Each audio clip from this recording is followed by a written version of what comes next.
बिस्मिल्लाहिर्रहमानिर्रहीम। अस्सलाम वालेकुम। कैसे हैं आप लोग? उम्मीद करती हूँ ठीक ठाक ही होंगे। और सबसे पहले आप सभी को रमज़ान की ढेर सारी मुबारकबाद। अल्लाह पाक हम सबको इस माह मुबारक के महीने में पूरी तरीके से अच्छी तरीके से रोज़े रखने की तौफ़ीक अता फ़रमाए और सब की रोज़े को कबूल अता फ़रमाए। तो आज की इफ़्तार में हम स्पेशल बनाने जा रहे हैं कटोरी चाट। ये स्पेशल कटोरी चाट हम बनाएंगे, बहुत ही बेहतरीन एकदम क्रिस्पी बन करके तैयार होंगे। तो ये सबसे पहले हम यहाँ पे डो लगाने लगे हैं। तो एक प्याली हम लेंगे मैदा, इसमें डालेंगे थोड़े से नमक और मोयन के लिए डाले हैं रिफ़ाइन। आप चाहे तो इसमें मोयन के जगह पे घी भी डाल सकते हैं। और थोड़ा थोड़ा पानी डाल करके इसका सख्त सा डो लगाएंगे, सॉफ्ट नहीं लगाना है। तो इस तरीके से हमने अच्छे से गूंद लिया। उसके बाद अपने स्लिप पर ही हम इसे अच्छे से गूंदने लगे हैं ताकि इसका डो जो है अच्छा सा सख्त एकदम अच्छे से गूंद करके तैयार हो। तो यहाँ पे आटे गूंद गए हैं और इस तरीके से सख्त होना चाहिए। इसे थोड़े से कवर करके रख देंगे लगभग 5 से 10 मिनट के लिए ताकि अच्छे से सेट हो पाए। तो आप लोगों की इफ़्तार में क्या क्या बना रहे हैं कमेंट करके ज़रूर से बताइएगा, और क्या स्पेशल बनाते हैं वो भी बताइएगा। तो यहाँ पे हम कटोरी चाट के लिए 4 छोटी छोटी प्यालियाँ लिए हुए हैं ताकि अच्छे से इससे कटोरी बन पाए। तो यहाँ पे हम अब आटे की लोई बनाने लगे हैं। तो छोटे छोटे हम लोई काटेंगे जिससे कि इसमें अच्छा सा कोट हो पाए, प्याली अच्छे से ढक पाए। तो पूड़ी जितना बड़ा हम इसकी लोई काटेंगे। तो सबसे पहले हम यहाँ पे 4 लोई काट करके रखे हुए हैं 4 प्याली के लिए। और बहुत ही इजी तरीके से कटोरी चाट बन जाती है। हम लोगों के तो ईद में ये स्पेशल कटोरी चाट अक्सर हम होती है। रमज़ान के सभी चांद कोई रात को इसकी करते डिमांड क्या है, करते हैं इस और बहुत कटोरी पसंद चाट की करते जो हैं। पापड़ियाँ हैं हम बना करके ढेर सारी डब्बे वगैरह में सेव करके रख लेते हैं। बस मेहमान आते हैं और कटोरी चाट हम बना करके सर्व कर देते हैं। और हम लोग भी इसी तरीके से बना करके जब मन करता है खा लेते हैं। और आज भी हम कटोरी चाट बच्चों की डिमांड पे ही बना रहे हैं। तो इस तरीके से पूड़ियों को अच्छे से बेल लेना है, एकदम बारीक नहीं बेलिएगा, थोड़ा थिक वे में बेलिएगा। और इस तरीके से कटोरी में कवर कर दीजिएगा। जो एक्स्ट्रा आटा का ये है वो कटोरी के अंदर चला जाएगा। और इस तरीके से नाइफ से ऊपर में कर लीजिएगा जिससे कि ये कट के सारा आटा कटोरी के अंदर चला जाएगा। हाथों से नहीं कीजिएगा वरना सेफ अच्छा नहीं निकलेगा। और ये लीजिए हमारा इस तरीके से एक कटोरी की जो है पापड़ियों का सेट हो चुका है। और यहाँ पे दूसरी कटोरी की भी हम तैयारी कर लेते हैं। अच्छे से थिक हमें पूड़ियाँ बेलना है। तो इस तरीके से बेल करके दूसरी कटोरियों को भी हम कर लेंगे। आपके पास जितना कटोरी है उतना एक बार में बना लीजिएगा। 5 हो, 6 हो, 4 हो। तो हमारे पास फ़िलहाल 4 है तो हम 4 बना करके रख लेंगे। तो ये देखिए दूसरी बार भी हम आप लोगों को बता रहे हैं कितना इजी है बनाने इसे।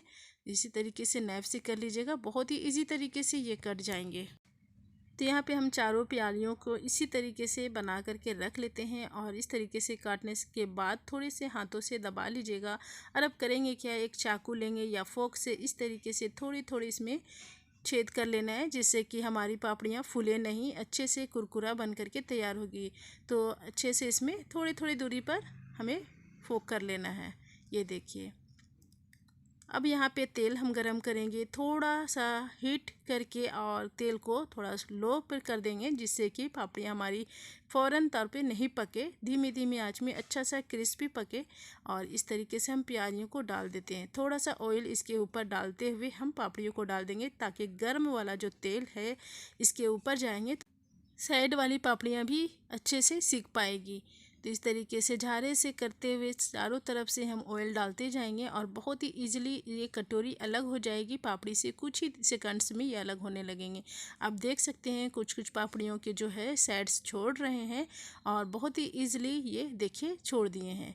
और अब हम करेंगे क्या, एक चिमटा लेंगे इस तरीके से फोक से या चिमटे से अच्छे से आप इसे अलग कर लीजिएगा। और संभलते हुए चिमटे से आप इस प्याली को निकाल लीजिएगा। तो यहाँ पे एक प्याली हम इस तरीके से निकाल लेंगे और इसी तरीके से सारी प्यालियों को निकाल लेंगे। और प्यालियाँ जब ठंडा होगी तो दूसरी बार भी इसी तरीके से प्यालियों को हम बना करके डाल देंगे। थोड़ा सा तो लेट होता है पर इस तरीके से आप ढेर सारा आराम से बना सकते हैं। तो सारी प्यालियों को हम निकाल लेते हैं और धीमी धीमी आंच में ही पापड़ियों को अच्छे से क्रिस्पी होने देना है। और इसे अलट पलट करते हुए ऊपर नीचे के पोर्शन को भी अच्छे से क्रिस्प कर लीजिएगा। बहुत दिन तक ये अच्छे से क्रिस्पी रहते हैं, एकदम सॉफ्ट नहीं होते हैं। ध्यान से फॉलो कीजिएगा, पापड़ियाँ बहुत ही अच्छे से क्रिस्पी बन करके तैयार होंगे। और जब एक बार आप बना करके खाएंगे ना तो बार बार लगेगा कि इसी तरीके की रेसिपी हम लोगों को इफ्तार में मिले या फिर कोई फंक्शन में मिले। अक्सर फंक्शन में ये सब रेसिपी रहती ही है, पापड़ी चाट वगैरह। तो यहाँ पे इस तरीके से हमारी पापड़ियाँ तैयार हो चुकी है और अच्छा सा क्रिस्पी हो गया है। और थोड़ा सा और कलर दिलाना चाहते हैं तो थोड़े से और सेक लीजिएगा। तो यहाँ पर बहुत ही प्यारा सा कलर आ चुका है और अब हम प्यालियों को निकालेंगे और अपना सर्व करेंगे। तो इस तरीके से उल्टा करके आप प्यालियों को निकाल लीजिएगा ताकि इसके ऊपर ऑयल ना रहे। तो यहाँ पे अभी फ़िलहाल हमारे पास 4 पापड़ियाँ फ्राई हो चुकी है। इसी तरीके से बाकी पापड़ियों को हम फ्राई करके रख चुके हैं और इसके सारी स्टफिंग भी हमारे पास रेडी है। तो स्टफिंग में हम छोले बना करके रखे हुए हैं। आप इसमें चाहे तो आलू की भी स्टफिंग ले सकते हैं। अभी हम कटोरी चाट को फिल नहीं करेंगे क्योंकि अभी इफ्तार में समय है, तो हमारी कटोरी चाट स्वैगी ना हो जाए, इसलिए हम सबसे लास्ट में कटोरी चाट को सर्व करेंगे। उसके बाद हम यहाँ पे जो है ना दाल के पकौड़े बनाने लगे हैं और कीमे के समोसे बनाने लगे हैं। तो ये काम जो है पहले हो जाएंगे और सबसे लास्ट में कटोरी चाट को हम सर्व करेंगे ताकि हमें एकदम क्रिस्पी सा कटोरी चाट मिल पाए। खाते खाते एकदम क्रिस्पी साउंड आए, इस तरीके से एकदम लास्ट में हम कटोरी चाट को सर्व करेंगे।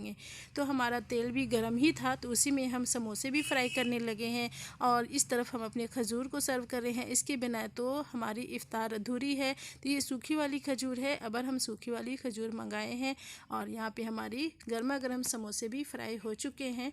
आप देख सकते हैं इफ्तार में कीमे के समोसे हो, आलू के समोसे हो, पकौड़े हो, ये सब तो ज़रूरी है। और अब हम दाल के पकौड़े फ्राई करने लगे हैं। हमारे यहाँ तो दाल के पकौड़े ही पसंद किए जाते हैं, बेसन के पकौड़े बहुत कम बनाते हैं। दाल के पकौड़े चटनी से, शोरबे वगैरह से बहुत ही पसंद से खाते हैं। तो यहाँ पे हमारे क्रिस्पी दाल के पकौड़े बन करके तैयार हो चुके हैं। बहुत ही प्यारा हमारा आज का इफ़्तार बना है और आपको इफ़्तार के समय यवासिल फजली एक फिरली का जिक्र भी करते जाना है और सारे काम भी करते जाने हैं। अब लगभग बचे हैं 10 मिनट, तो फटाफट से इफ़्तार लगा लेते हैं। और इफ़्तार लगाने के बाद दुआ भी तो करनी है क्योंकि इस समय की दुआ कबूलियत की दुआ होती है और बहुत ही ज़रूरी है अभी की दुआ करनी। तो आज की इफ़्तार में हम यहाँ पे बनाए हुए हैं शाही टुकड़ा, दाल के पकौड़े, कीमे के समोसे और स्पेशल कटोरी चाट। तो यहाँ पे हमारी अब कटोरी चाट हम सर्व करने लगे हैं। ये देख सकते हैं यहाँ पे हम 1 से 1.5 चमची जो है छोले डालेंगे। यहाँ पे मटर और काबली के छोले हैं, उसे फिल कर दिए। थोड़े से चॉप किए हुए गाजर डालेंगे। आप अपने मनपसंद अकॉर्डिंग इसमें खीरा, गाजर, प्याज, मूली जो भी पसंद करते हैं उसे डाल दीजिएगा। गाजर डालने के बाद हम यहाँ पे बिल्कुल बारीक चॉप किया हुआ डालेंगे प्याज। उसके बाद हरी चटनी। हरी चटनी तो अक्सर सभी के घरों में ढेर सारा बना करके स्टोर रहता है, तो इसे बनाने की ज़रूरत नहीं है। और यहाँ पे अब डालेंगे स्पेशल इमली की चटनी। इसके बिना तो चाट अधूरी है और स्पेशल इमली की चटनी हम डाल दिए हैं। उसके बाद हम डालेंगे दही। ये मीठी दही है, मीठी दही को अच्छे से हमने पहले फेंट लिया। उसके बाद हम यहाँ पे दही डाल देंगे और जब खाने लगेंगे तो दही और हम डाल देंगे एक्स्ट्रा। अभी ज़्यादा दही हम नहीं डाल रहे हैं क्योंकि ये तुरंत सॉफ्ट हो जाएंगे। उसके बाद हम यहाँ पे डालेंगे अनारदाना, क्योंकि ये पापड़ी की शान और जान है। अनारदाना देखने में भी खूबसूरत लगती है और खाने में भी बहुत ही ज़्यादा टेस्टी लगती है। और लास्ट में हम यहाँ पे डालेंगे सेव भुजिया जो होती है, डालिएगा, नहीं तो स्किप भी कर सकते हैं, कोई मसला नहीं। और ये देख सकते हैं हमारी प्यारी सी कटोरी चाट बन करके तैयार हो चुकी है, किसी खाने को मन नहीं करेगा। और एक चीज़ आप लोगों से मैं ये रिक्वेस्ट करना चाहूँगी कि अगर आप लोगों ने मेरे चैनल को लाइक और सब्सक्राइब नहीं किया है तो मेरी आप लोगों से हम्बल रिक्वेस्ट है कि मेरे चैनल को लाइक और सब्सक्राइब जरूर से कर लें, एक प्यारा सा कमेंट दें। और इस कटोरी चाट को आप ईद की मेन्यू में रख सकते हैं और फैमिली वालों के साथ एंजॉय कर सकते हैं। फिर मिलते हैं एक अच्छी रेसिपी के साथ। अल्लाह हाफिज़।